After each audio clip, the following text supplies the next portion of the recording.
Hello दोस्तों, आप सबका मेरे YouTube channel date to date में स्वागत है। दोस्तों, आज मैं फिर हाजिर हूँ आपके सामने एनटीपीसी के नोटिफिकेशन के साथ। दोस्तों, इस बार रेलवे ने भर्ती प्रक्रिया में कुछ चेंजेस किए।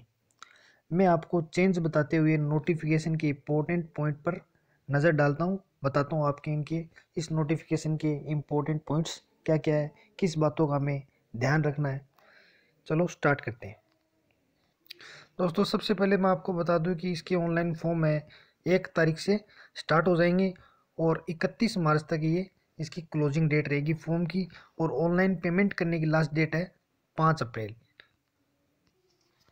दोस्तों, अब मैं आपको बता दूं कि जो 12th पास के लिए जो टोटल वैकेंसी है वो है 10,628। उसमें जूनियर क्लर्क कम टाइपिस्ट के 4319, अकाउंट क्लर्क के 760, जूनियर टाइम कीपर की 17 और ट्रेंस क्लर्क की 592 और कमर्शियल क्लर्क टिकट क्लर्क के 4940। तो दोस्तों, ये 12th पास के लिए 10,628 वैकेंसी और इसमें जो एज क्राइटेरिया रहेगा वो 28 से 30 वर्ष के बीच में रहेगा।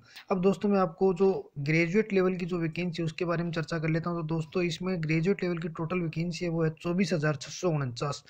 तो दोस्तों, इसमें कुल 8 टाइप की 8 प्रकार की पोस्ट है। इसमें 24,649 वैकेंसी है और इसमें जो एज क्राइटेरिया रहेगा वो 18 से 33 वर्ष के बीच में रहेगा।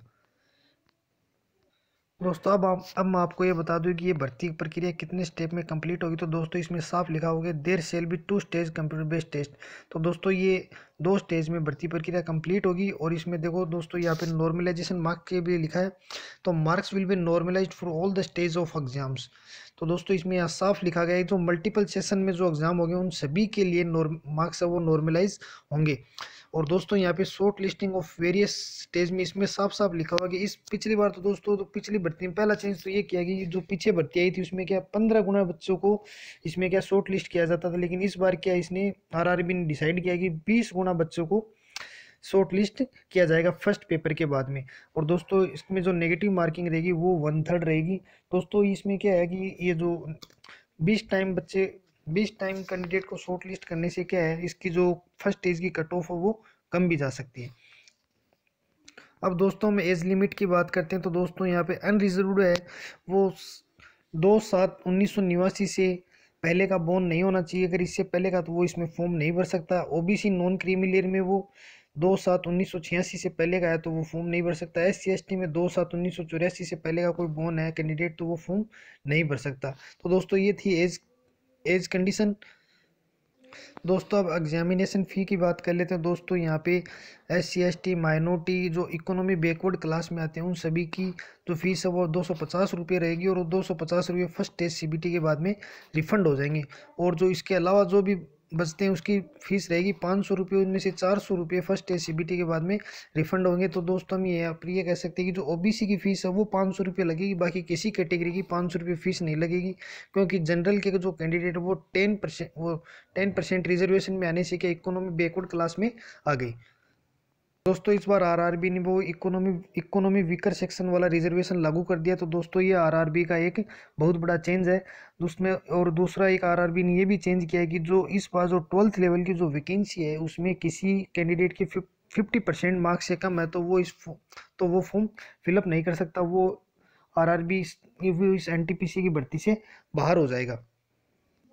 दोस्तों, फर्स्ट टेस्ट जो कंप्यूटर बेस्ड CBT होगा उसमें टोटल 90 मिनट का पेपर होगा। उसमें 40 क्वेश्चन जनरल अवेयरनेस के होंगे, 30 क्वेश्चन मैथमेटिक्स के होंगे और 30 क्वेश्चन रीजनिंग के होंगे। इस तरीके से 100 नंबर का एक पेपर होगा, 90 मिनट में इसे करना होगा।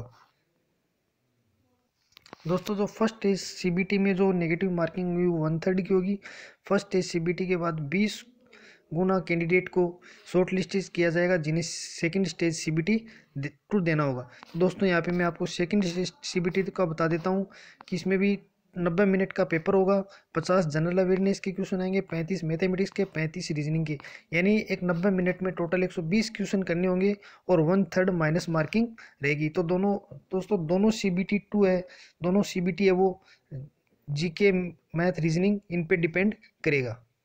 दोस्तों, अब मैं आपको एक आरआरबी का बहुत बड़ा चेंज बता देता हूं। तो दोस्तों, इस बार आरआरबी ने क्वालिफाइंग मार्क्स वो निर्धारित किए, तो दोस्तों प्रत्येक कैटेगरी के कैंडिडेट को 42 मार्क्स लाने ही होंगे, अदरवाइज वो क्या है इसमें क्वालिफाई नहीं कर पाएगा। तो दोस्तों मैं आपको यहाँ पे दिखा दूँ, the qualifying marks, the candidates need to secure a minimum T score of 42 marks of the in each of the test batteries to qualify. यानी दोनों सीबीटी में आपको 42 मार्क्स लाने होंगे, अदरवाइज आप क्या है इसमें कंपटीशन से बाहर हो जाओगे, चाहे वो एससी का बंदा हो, चाहे वो एसटी, ओबीसी, नॉन क्रीमिलियर, किसी भी कैटेगरी से बिलोंग रखता हो, अगर उसने 42 मार्क्स नहीं लाए तो वो इस कंपटीशन से बाहर हो जाएगा।